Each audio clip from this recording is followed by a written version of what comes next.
کجار بعضکم لبعض لکه یو بل چې توس خبرې سره کې ان تحبط اعمالکم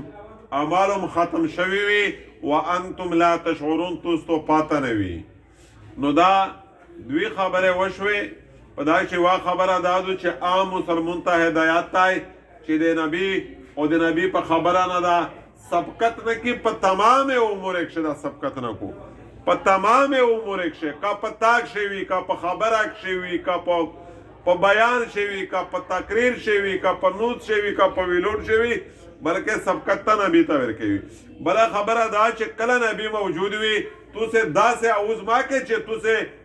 اغا اعوذ په نبی نه رفیع په اعوذ نبی په نبی اعوذ نه رفیع وي بلند وي او داس خبره ما ور سره کوي لکه یو بل چې تو سے خپل سره راغږي تو سے اعمال ختم شي تو ستو پاته هنوي په دې باندې یا ته یو اعتراض کړی دی مفسرین یې چې ان تخبط اعمالکم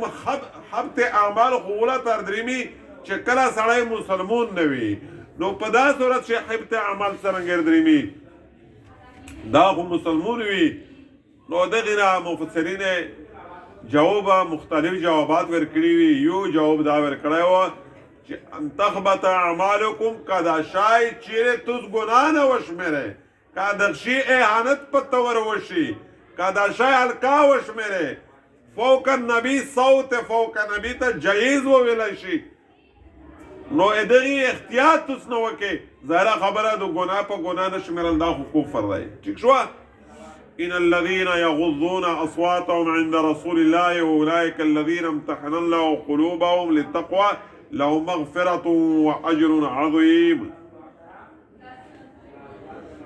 خلق چې د خپل اواز پس کړل د رسول مخته هغه خلق چې د خپل اوازونه ټیټ کړل په دې موقع باندې چې د آیاتونه اروا نازل شول بعضې صحابه قسم وکړه چې موږ د نبي سره په زوټه خبره بیا ځکه نه وکړي چې دا خو د انسان د هلاکت سبب ګرځي. حضرت عمر رضی الله عنه خپل اړې رفع صوت و خپل اوز یې دره پست کا چې کله کله د نبی علیه السلام سره خبرې کولې دوباره یې پوښتنه پرې وکړه چې څه یې نه دی وروه یعنې دره یې خپل اوز پست کړ.